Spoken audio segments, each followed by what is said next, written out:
Ikukwento ko lang sana ang naranasan ko noong sandaling nagtrabaho ako bilang CQ at pinagbantay kami sa isang building.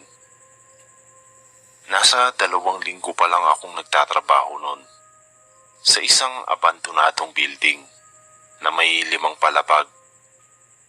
Sa totoo lang, hindi naman talaga abandonado. Nahinto lang yung konstruksyon noong nakaraang taon lang daw.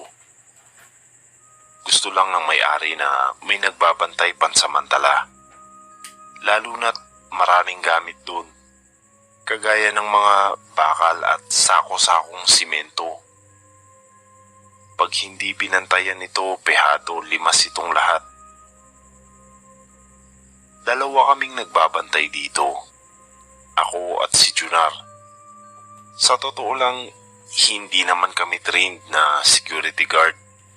Kaya medyo mababa lang ang sahod. Iniwanan kami ng baril kahit hindi lisensyado. Wala naman daw magtatanong lalo na nakabihis naman kami bilang CQ.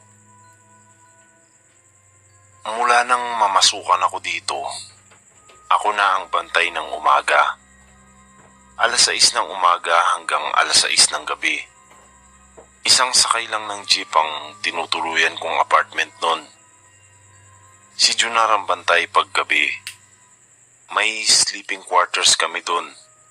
At dun na din talaga siya nakatira.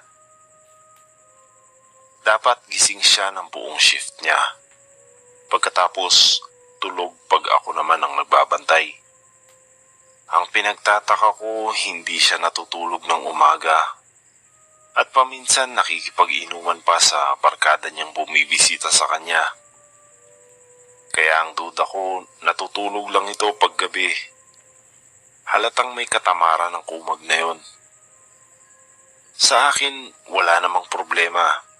Basta siguraduhin niya lang na walang mawawala sa mga binabantayan namin.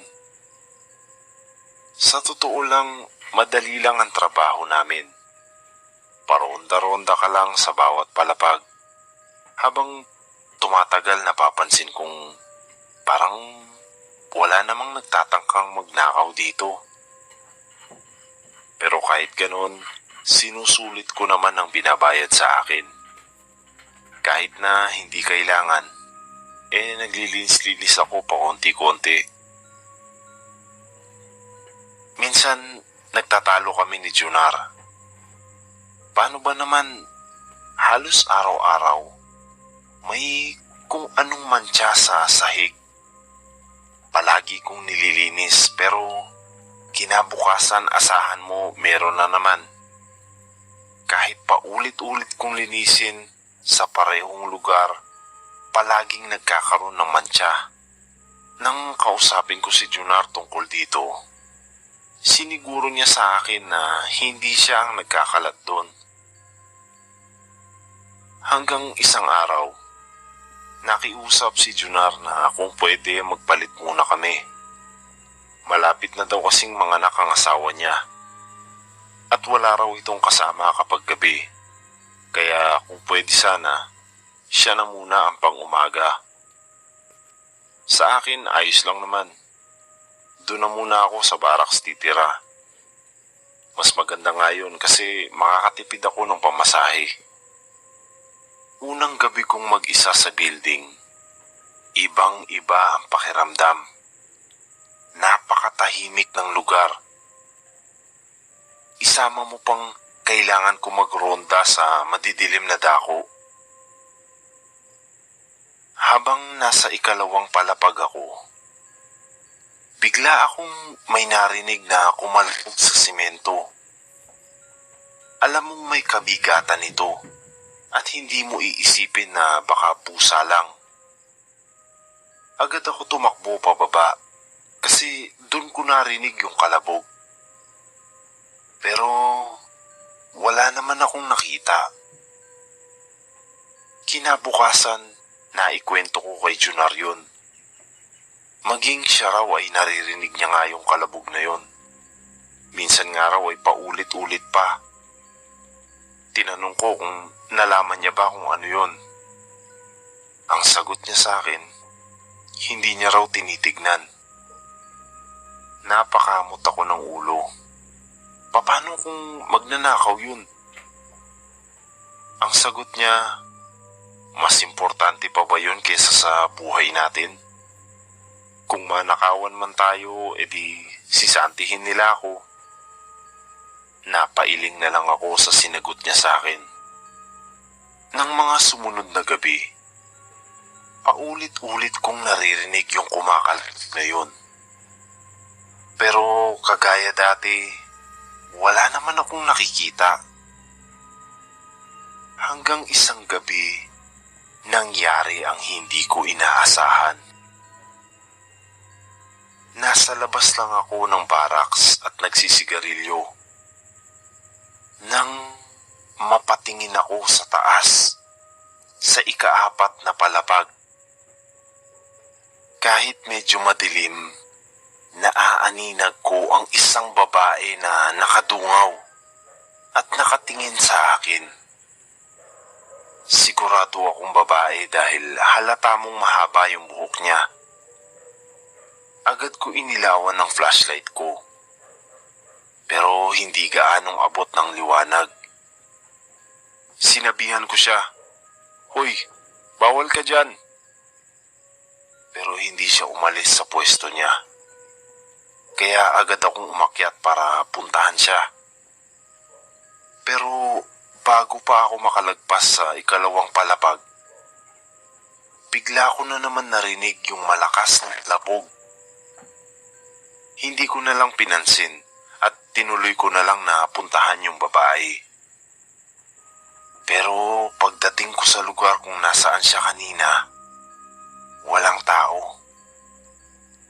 Nung pababa na ako, bigla na naman may kumalabog. Napahawak na ako sa baril ko. Sa totoo lang, hindi ko alam kung ano ang iisipin ko. Nung nasa ilalim na ako, nakita ko ulit yung babae. Kagaya dati, nakatingin lang siya sa akin. Tapos maya-maya, bigla siyang umakyat dun sa barrier at pumupwesto para tumalon. Sobrang bilis ng nangyari. Bago pa ako nakasigaw, bigla na siyang tumalon galing sa pang-4 na palapag. Kitang-kita kong humpas ang katawan niya sa sahig. Tapos dahan-dahan na puno ng dugo yung simento. Nangangatog ako sa takot, lalo na dun sa nakita ko. Tapos napansin ko na gumagalaw pa yung babae at umaatungal habang itinataas niya ang kamay niya. Parang humihingi ng tulong. Kagaya ng sabi ko, hindi kami trained at hindi ko alam ang gagawin ko. Basta lumabas na lang ako para humingi ng saklolo. Kaso walang katao-tao sa kalsada. Mabuti na lang may napadaan na police mobile. Nilapitan ko tapos humingi ako ng tulong at sabi ko may tumalon na babae. Sinamahan ko yung 2 pulis sa loob para makita nila kung saan tumalon yung babae. Pero pagdating namin doon, wala yung babae. Maliban lang sa mantsa kung saan siya bumagsak. Nagalit yung isang pulis sa akin. Sinayang ko daw ang oras nila. Agad na siyang lumabas habang nagsasabi-sabi pa. Pero yung kasama niya, naiwan muna tapos kinausap ako. "Bago ka lang dito?" tanong niya sa akin. Oo," ang sagot ko sa kanya. "Alam mo ba, last year rumisponde ako sa lugar na to. Dati dyan natutulog yung mga construction workers ng building na yan.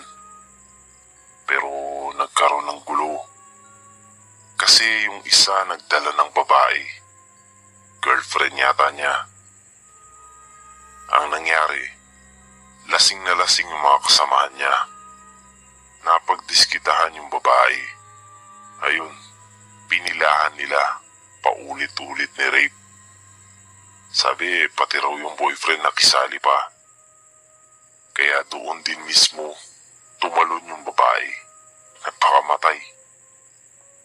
Alam mo, hindi kasama sa investigasyon namin ang ganito, pero kung ano man ang nakita mo, malamang dito sa sinabi ko, may ideya ka na kung ano o kung sino yun.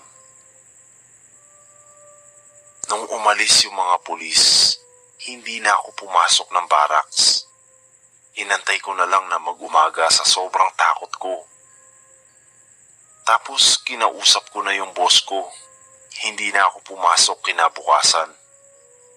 Kung sinabi niya agad ang nangyari doon, edi sana hindi ko na tinanggap yung trabaho.